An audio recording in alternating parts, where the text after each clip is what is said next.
ওই হিন্দু মুসলমানের লড়াই বাঁধাচ্ছে, এই চুরি গবে ও কেন মুসলমানদের অপরাধ কিনা করছে, সেইটাই চাই আমরা দেখতে। প্রত্যেকটা ঘটনার আগে কি করে বলেছে এই দিনে অমুক দিনে একটা করে বোমা ফাটাবো, তার মানে বোমা ফাটানোর বিভিন্ন রসদ শুভেন্দু অধিকারীর কাছে প্রস্তুত আছে। শুভেন্দুকে আমরা নন্দীগ্রাম ছাড়া করব। নন্দীগ্রামে আগুন জ্বলছে ক্ষোভের। জনরোষের মুখে এবার পালাতে বাধ্য হলেন বিজেপির বিতর্কিত নেতা শুভেন্দু অধিকারী। স্থানীয়দের দাবি তার সাম্প্রতিক উস্কানি নন্দীগ্রামের ধর্মীয় সম্প্রীতির ওপর বড় আঘাত এনেছে। একসাথে বসবাসকারী হিন্দু মুসলমানেরা বলছেন এই বিভেদকামী নেতার স্থান আমাদের গ্রামে নেই।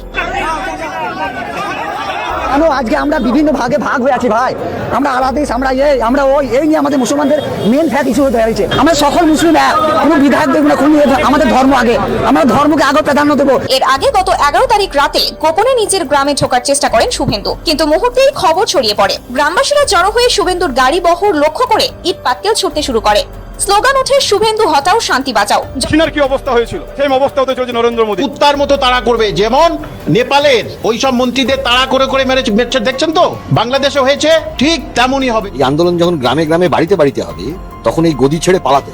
হিন্দু করে কিন্তু আপনারা যেতেননি, আবার সতর্ক করছি, হিন্দুরা আপনাদের হিন্দুত্বের জন্য ভোট দেয়নি। আসসালামু আলাইকুম প্রিয় দর্শক, ভারতে শুভেন্দু অধিকারী মুসলমানদেরকে শুধু নয় হিন্দুদেরকেও খেপে তুলেছে।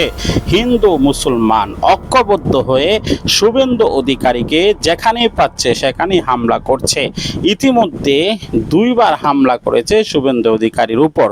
গোপনে সে বাসায় পালিয়ে যাওয়ার চেষ্টা করেছিল।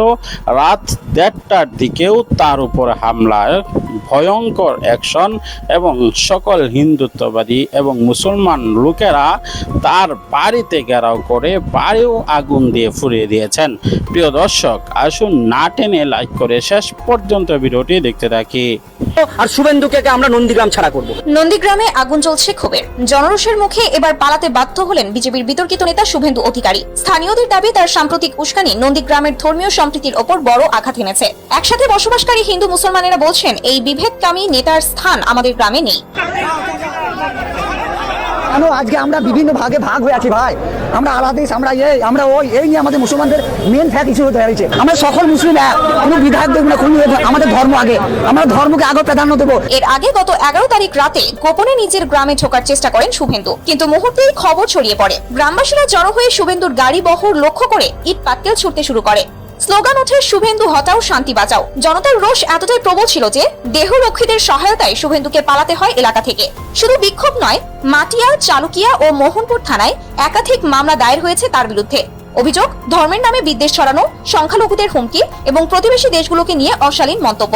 হিন্দু এলাকায় তৃণমূল নিষিদ্ধ হবে। এই মেদিনীপুরের মাটিতে আর একটা কুলাঙ্গার তৈরি হয়েছে, গোটা পশ্চিম বাংলা জুড়ে মানুষে মানুষে বিভাজন তৈরি করছে, উগ্র সাম্প্রদায়িকতার বীজ বপন করতে চাইছে। এ দল ওদল লাফানোর পর এখন বিজেপিতে গিয়ে পড়েছে। আইএসএফ, তৃণমূল ও কংগ্রেস 3 দলই একসাথে শুভেন্দুর বিরুদ্ধে আইনগত ব্যবস্থা চেয়েছে। তৃণমূল নেতা সিদ্দিকুল্লাহ চৌধুরী ও কংগ্রেস নেতা আলী ইমরান রামস বলেন এই নেতা পশ্চিমবঙ্গে হিন্দু মুসলমানদের মধ্যে বিভাজন তৈরি করেছেন, অবিলম্বে তাকে গ্রেফতার করতে হবে। তবে এখানেই শেষ নয়, বিধানসভা থেকেও 30 দিনের জন্য সাসপেন্ড করা হয়েছে শুভেন্দু অধিকারীকে। কারণ স্পিকারের দিকে কাগজ ছুঁড়ে মারা, শালীনতা ভঙ্গ করা আর বারবার ভারতীয় সংবিধানের অপমান করা। স্পিকার বিমান বন্দ্যোপাধ্যায় জানিয়েছেন এই ধরনের আচরণ রাজনীতির জন্য হুমকি। স্থানীয় এক প্রবীণ বলেন আমরা হিন্দু মুসলমান ভাই ভাই, এই নেতার কথায় যদি কেউ বিভক্ত হয় তাহলে হারবে বাংলার ঐতিহ্য।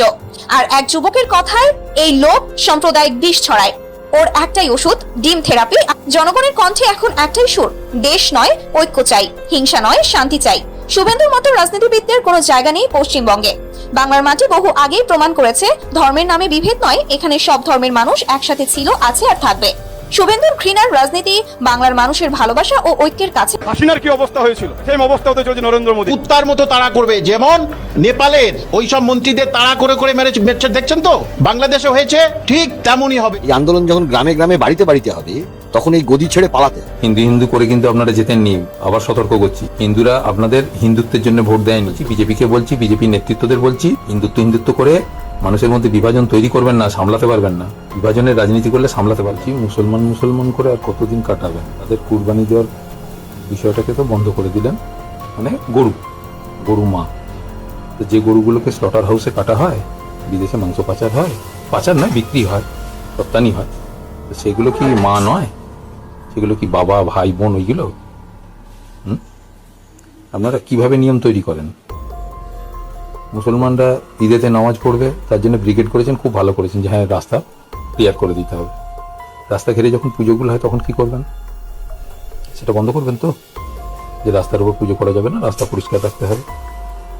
নিয়মটা নিশ্চয়ই সেইভাবে হওয়া উচিত। ভারতবর্ষের সবচেয়ে বড় জনগোষ্ঠী হিন্দু, তারপরেই হচ্ছে মুসলমান। সেই জনগোষ্ঠীর বিভিন্ন ধর্মীয় কার্যকলাপ নিষেধ করবার জন্য এই সমস্ত প্রক্রিয়াগুলো করছেন। আসলে কিন্তু আপনারা হিন্দুদেরই বিরোধী। যে গরিব হিন্দুরা এই গরুগুলো দুধ বন্ধ করে দেওয়ার পর বা শেষের দিকে যখন কুরবানির জন্য বিক্রি করে দেয়, তখন সেখান থেকে যে টাকাটা পায় সেইটা দিয়ে ওরা আবার নতুন করে গরু কেনে, চাষ করে, সেই দুধটা আমরা সবাই পাই। সেইটা যে বন্ধ করে দিলেন, এই মানুষগুলো কি করবে? যে গরিব মানুষগুলো গরু বিক্রি করে পয়সাটা পেত। এমনকি আমি তো নিজে আমার বাড়ির পাশে দেখেছি, মেয়ের বিয়ের সময় একটা গরু ছিল তার, সে তার মেয়ের বিয়ের সময় গরুটাকে বিক্রি করে দিল। যেহেতু তার কদিন আগেই কুরবানি ছিল, সেইখানে বিক্রি করতে তার সুবিধা হলো কি, একটা গরু বিক্রি করলো তখনকার দিনে, আজ থেকে বোধহয় সম্ভবত 8-10 বছর আগে, 75,000 টাকায়। বুঝতে পারছেন? এই যে চামড়াগুলো বিক্রি হয়, যার জন্য আপনারা অনেকেই চামড়ার বেল্ট পরেন, চামড়ার জুতো পরেন, সেইগুলো এই গরুর চামড়া থেকেই হয় বেশিরভাগটা। ঠিক আছে? হাড়, শিং এগুলো দিয়ে সার হয়, জমিতে দেন, বিভিন্ন গাছের গোড়ায় দেওয়া হয়, তো এগুলো সার হিসেবে। সেগুলো তখন কি হয়, এগুলো ভাববার দরকার নেই। 1950 সালের আইন, আইনের বইতে তো অনেক কিছুই লেখা আছে, সেগুলো মেনে চলেন আপনারা সবাই? আপনাদেরকে বলছি, যারা প্রশাসন চালাচ্ছেন তাদের বলছি, আইনের বইতে তো লেখা আছে, মেনে চলেন। যদি সবগুলো মেনে চলতেন, তাহলে অভিষেক ব্যানার্জি, মমতা ব্যানার্জি, ওর সঙ্গে যেগুলো সাঙ্গপাঙ্গগুলো ছিল, সেগুলো ধরো তাদেরকে অ্যারেস্ট করেননি কেন? তাদের সম্পত্তি ক্রোপ করেননি কেন? সেগুলোকে ছেড়ে রেখে দিয়েছেন, যেগুলো যেহেতু আপনাদের সঙ্গে একটা বিশেষ বোঝাপড়া রয়েছে বলে। কাকলি ঘোষ দস্তিদার এখন ভালো হয়ে গেছে, সে ঘুষ নেয়নি, সে তো ঘুষ নিয়েছিল, তাহলে তাকে আপনাদের দিকে আসবার সুযোগ করে দিচ্ছেন কি করে? ঋতব্রতর বিরুদ্ধে কি অভিযোগ ছিল বলে সিপিএম পার্টি তাড়িয়ে দিয়েছিল, আপনারা জানেন না? তাকেও তো নেবার জন্য ছটফট করছেন, আমি দেখতে পাচ্ছি। আমরা কিন্তু সমস্ত লক্ষ্য রাখছি, মাথায় রাখবেন, এটা মাথায় রাখবেন। হিন্দু হিন্দু করে কিন্তু আপনারা জেতেননি, আবার সতর্ক করছি। হিন্দুরা আপনাদের হিন্দুত্বের জন্য ভোট দেয়নি, ভোট দিয়েছে তৃণমূলের চরমতম সন্ত্রাসের জন্যে, মানুষ খুন করার জন্যে, ধর্ষণ করানোর জন্যে এবং ধর্ষককে ছেড়ে দেওয়ার জন্য। এর সঙ্গে প্রচুর দুর্নীতি, কোটি কোটি টাকার দুর্নীতির জন্য মানুষ বিরক্ত হয়ে আপনাদেরকে ভোট দিয়েছে। আপনাদের গ্রামে কিচ্ছু সংগঠন নেই, ফাঁকা বুথে আপনারা এজেন্ট বসানোর মতো ক্ষমতা নেই আপনাদের সব বুথেতে, অথচ দর্শক, সম্পূর্ণ ভিডিওটি দেখলেন, বুঝতে পেরেছেন ভিডিওটি অত্যন্ত গুরুত্বপূর্ণ। আমরা ব্রেকিং নিউজ, তাজা খবর, আপডেট টপিক আপনাদের মাঝে শেয়ার করব। একে একে সকল আপডেট এবং ব্রেকিং নিউজগুলো পাওয়ার জন্য আমাদের চ্যানেলটিকে সাবস্ক্রাইব করে পাশে রাখা বেল বাটনটি অন করে দিবেন। দেখা হচ্ছে পরবর্তী অন্য কোনো ভিডিওতে। সেই পর্যন্ত ভালো থাকুন, সুস্থ থাকুন, বিদায় নিচ্ছি। আসসালামু আলাইকুম ওয়া রাহমাতুল্লাহ।